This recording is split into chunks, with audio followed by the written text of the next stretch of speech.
Hello, everybody. This is Bobby Mills for the Independent.com for another Endzone Online. We took the trip up to the magic town of St. Paul. Yeah, didn't make it last year for football. Missed a lot. And we're here today with Coach Rusty Fuller. Welcome, Coach. I'll shake your I hand, man. appreciate it. Yes, thanks Well, for having great me. to be here, man. I Yeah. mean, just to be here amidst all this COVID stuff, man. Right, pretty special day too. Just being the first day of practice. I know it, yeah. And being on time. So Being that's, on, that's huge. yeah, great decision by the NSAA. So, yeah, we're taping early in the afternoon, and you guys have a practice at 4, and this ought to be. I bet the kids can't wait. Oh yeah, they're excited. We had a great summer. Good deal. 9 weeks of strength training, and we had good numbers, 85% attendance, and no problems. So that's the biggest thing. We made it through 9 weeks, and our kids are hungry to put the pads on. That's for sure. Yeah, and we'll get to it a little bit later, but that 85%, that rings success right there. But so, am I right? Is this your 7th year here, or am I wrong? You know that this will be year 7. Your 7th? Yep, Yeah. and then it'll be my 14th year overall because I was 7 years up in Wausau. So Okay. yeah, I came here in 2014, and time flies by. I tell Boy, you what. yeah, but only 2 schools. That's pretty good. I mean, yeah, it's been great here. Like I said, we'll get to that later. So, how about your coaching staff? Same bunch as last year? Have you made any ads? Or? We just had one, add on, and then we got to pay 2 of our volunteers. So we actually now have 6 paid assistants, Wow. and then 1 volunteer. Our new coach on staff is Courtney Lewis, played here. Gee, You we probably know him? that name. And so he's Wow. going to be our running backs coach. Well, what does he know about that? Oh my God! So that was a good pickup. He just moved to town, and Cool. then we still have Chris Smith as our defensive coordinator, Alex Akers our special teams coordinator, offensive line, Yeah. and then Chad Bowder used to coach at UNK. Yeah. He works linebackers and offensive line for us. Mike Coughlin, he's downtown, works at the economic development. He's working with our wide receivers, Okay. and then Brian Knapp down there at Sherwin-Williams in Grand Island, he's working with our defensive backs. So we've got a good crew. I'm excited to get that staff back and add another one. So it'll be a fun year. Do the kids from this football team here know of Courtney Lewis? Yeah, I think they knew that. I think he's the all-time leading rusher in Northern Iowa, if I believe. Yeah. And he had a chance to go to the next level until he got injured. And so I know, like Eli Larson, it'll be a good mentor for him, having over 2,000, and he's going to have a chance to play at that next level. So bringing Corey in to kind of have that experience to give Eli will be huge. And plus, hate to say it, but he's been through that horrible heartbreak where he thought he had a good shot at the NFL and then suffered that Right. bad injury during the summer. And man, I mean, yeah, he was even good at the next level. Boy, you couldn't. What an acquisition! Right. Yep. So it'll be good to have him. Yeah, gee, that's very. Oh, I'm just thrilled to death. Can't wait. I bet he looks like he could play. Oh, he could put the pads on today. Ooh. We were talking on the web, Carissa behind the camera, and about what this program was like when you took over. And it's no knock to what it was like. Who was here before? But those things happen. Tell us what it was like. And that's why I said 85% weight room. That was unheard of when you got Yeah, it. that was probably the biggest change. The structure for the summer weightlifting, I don't think was quite there when I came here. Attendance was well below 50%, and so getting that number up to 85. I think last year we were in the 88 range, and we've been holding that number for about 4 or 5 years. And so that was probably the biggest thing. There was a cycle where they lost 19 games in a row. I know. And they didn't have a whole lot of athletes come through at that time, and so that's why they struggled. And they played that C1 schedule, which was brutal. So I think it was just one of those things where we're finally cycling back. We're getting some good athletes in, and they're working hard. So that's the biggest key, I think. It is. I think sometimes people forget this isn't Bellevue West, or it's not Creighton Prep, or it's not whatever. You've got a whole bunch of kids to pick from, and there's just not. The cycle of kids coming through makes a big deal, doesn't Yeah, it? and numbers. We're going to have 51 kids out for football this year, and Wow. I think when I got Good here, numbers. we were low 30s, so that makes a big difference just having extra bodies, too. Well, plus you can't play a reserve or JV schedule or whatever, and I Right. suppose the freshman games were numbered too, or the 8th grade or 7th, 8th grade, but it's in good shape right now and in good hands. Hey, how important, and it's a question that you know and I know. How important is a cohesive coaching staff that's been together for a long time? I think it's very important. One of the, I guess, qualities I look for is loyalty with assistant coaches and head coaches to assistants. And so when you get that core group that meshes well together and they trust each other, Yep. it kind of relates to the kids see that, and then they start trusting each other and they're trusting what we're doing. Yep. And so having most of my coaches with me the whole 7 years that I was here, we've just kind of built a chemistry that's very, very strong. So. And they know what to do. You don't have to remind them. People, fill in holes where somebody else might have forgotten something, but that makes all the difference. Plus, you said the kids can see it, and they pick up on that. Right. So anyway, I think the current senior class coming up here, I don't know what they were when they were in middle school, but the last 2 years it's been 19-4, I think. Mm-hmm. 3 playoff wins, I think, and last year was a terrific.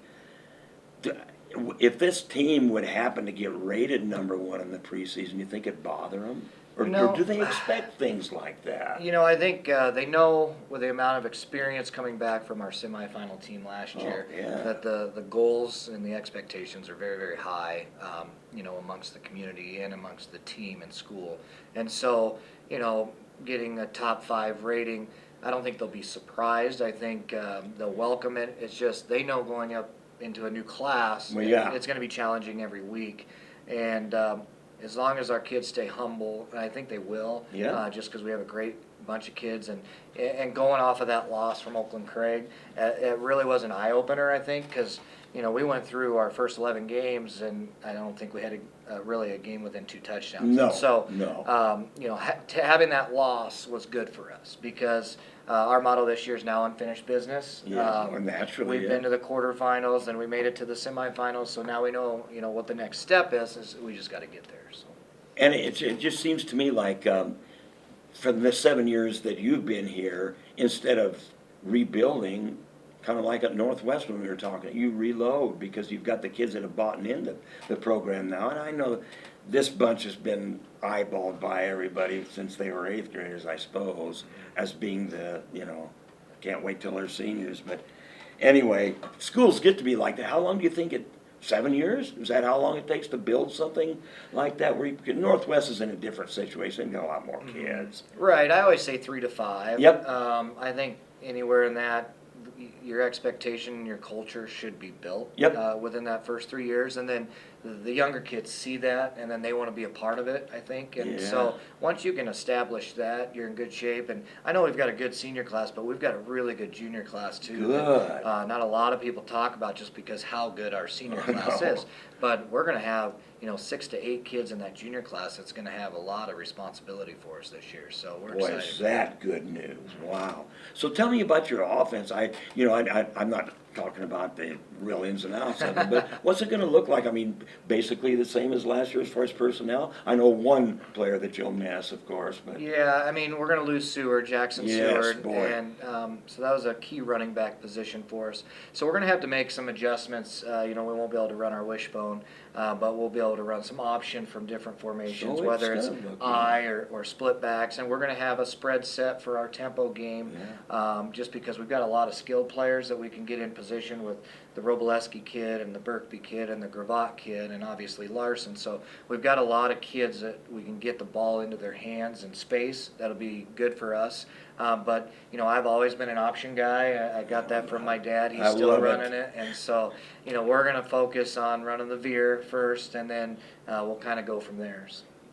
How many kids do you get like Eli that you don't worry about playing both ways, or has that changed? I mean, he looks like he could play both ways 2 games in a row. Yeah, and you'll see probably 9 to 10 of our kids will have to play both ways. But they can handle it. Yeah, we'll get them in shape. I think that's the biggest thing and that's what that summer is all about is by the time we get them in practice, their bodies are feeling good, Yeah. so they're able to play both ways come, August 28th or whatever it is. Did you have a lot of injuries last year? I didn't remember that you did. No, just some, knick-knack, ankle sprains, nothing major. Yep, nobody out for the season or anything No, like that. and so that was big for us. Oh, hell, yeah. And so that's going to be the same this year. Is if we can keep our top 18 fresh and healthy, we're going to be in good shape.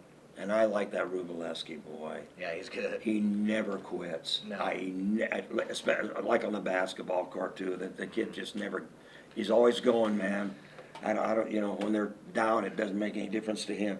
Will he be your quarterback or not? Brendan Knapp will still be quarterback. Oh, Knapp will be and the this will quarterback. That's right, yeah. And this will be his third year. Yeah. I think he was all district the last 2 years. Yeah. He's a good dual threat, and he's really improved his passing game this last year. That's scary. And that that's really is. that's what we needed because we only threw the ball 17% of the time last year. Right. And so if we can get closer to that 30% mark, that's going to be huge Ooh. because teams aren't going to be able to load the box. Exactly. And what I saw at camp, we went to Concordia this summer. He threw the ball really, really well. Good. And obviously, he's got good receivers to throw it to. Oh, yeah. So if our line can give him some time and we can get him out of the pocket, I think he'll be good this year.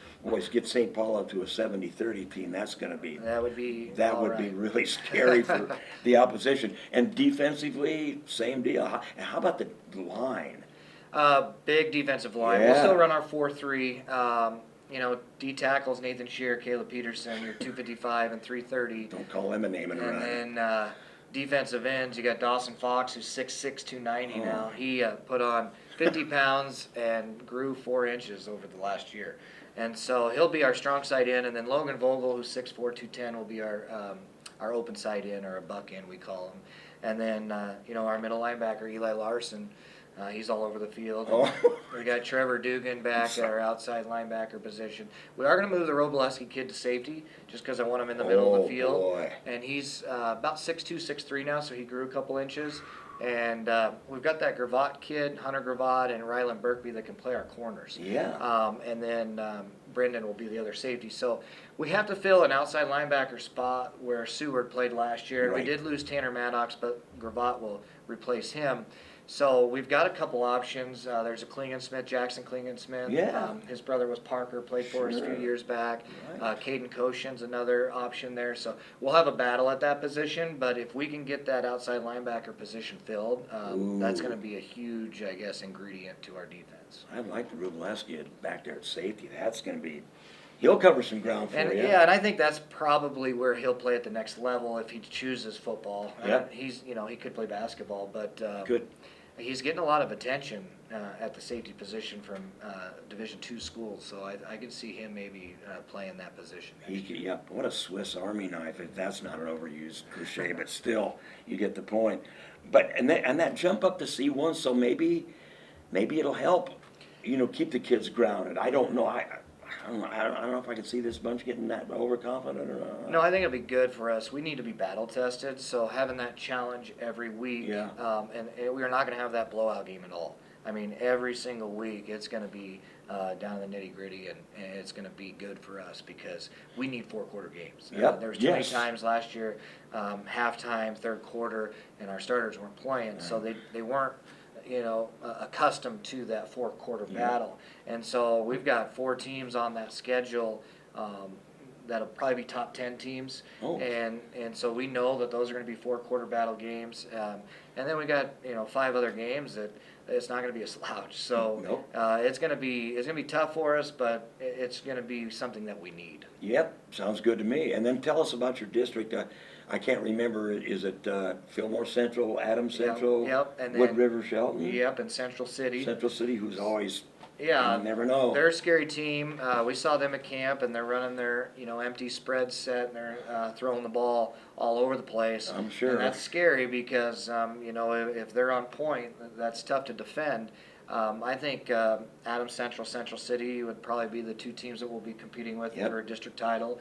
And it's just going to come down to who's peaking at the right time and who's staying healthy at the end of the season. And and with everything else going on, it's just who's playing games and who's maybe not. So I know. and that's going to be a big factor. Yeah, I know. We talked before we went on about teams like how good did it feel like last year to beat teams like Norfolk Catholic and David City Aquinas? St. Cecilia a year ago, there was one time when this team wouldn't have thought that was possible, but Right. now it's okay.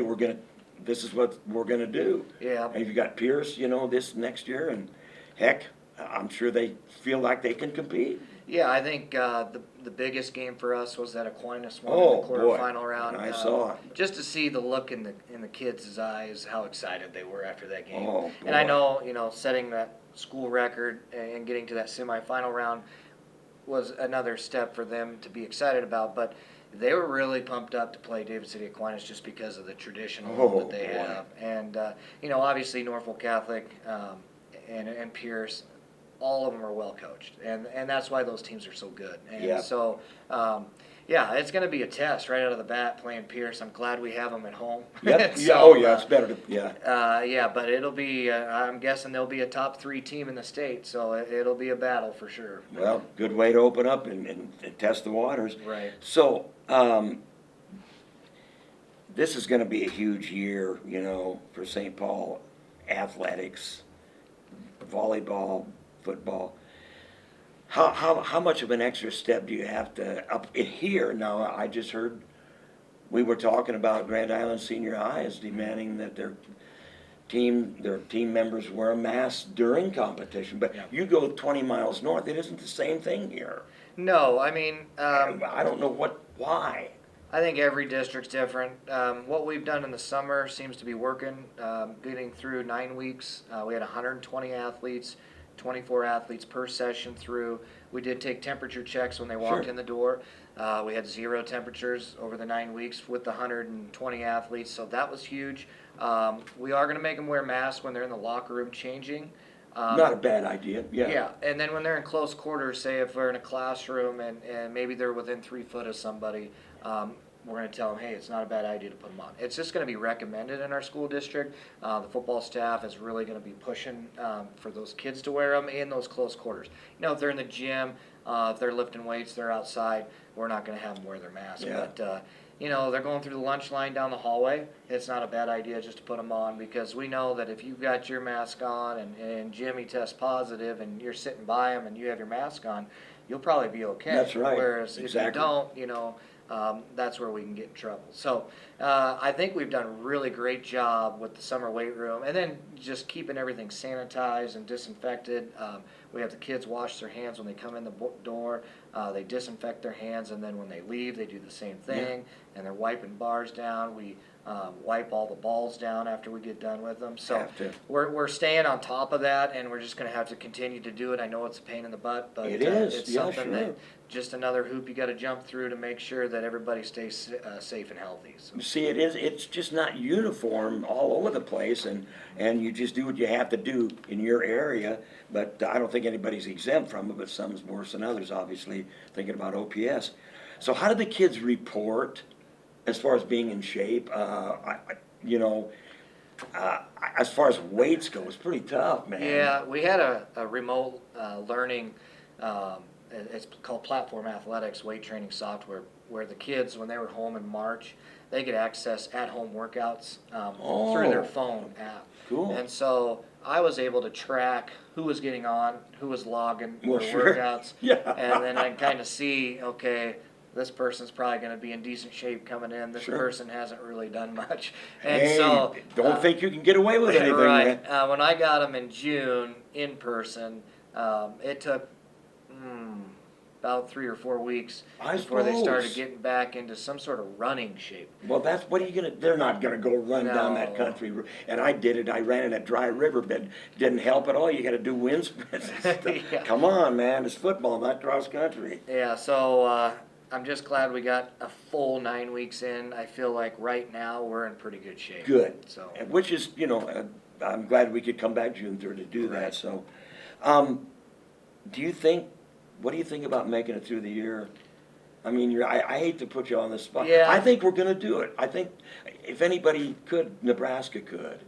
Yes, I think anybody west of Omaha and Lincoln Yeah. are going to be in pretty good shape just because of the population alone. Mhm. I hope the teams that we play stay healthy. Yeah. Just because we want to have a full schedule. I feel like we're doing our part to keep the kids safe and healthy. I hope everybody else is doing the same. And I think talking to coaches, they're all on the same boat. They Everybody are. wants to play. Sure. And so I know OPS came out with their new guidelines.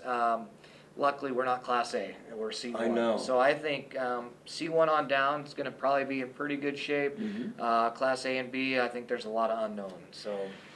And lastly, for the replacement games, you're not exempt here from that.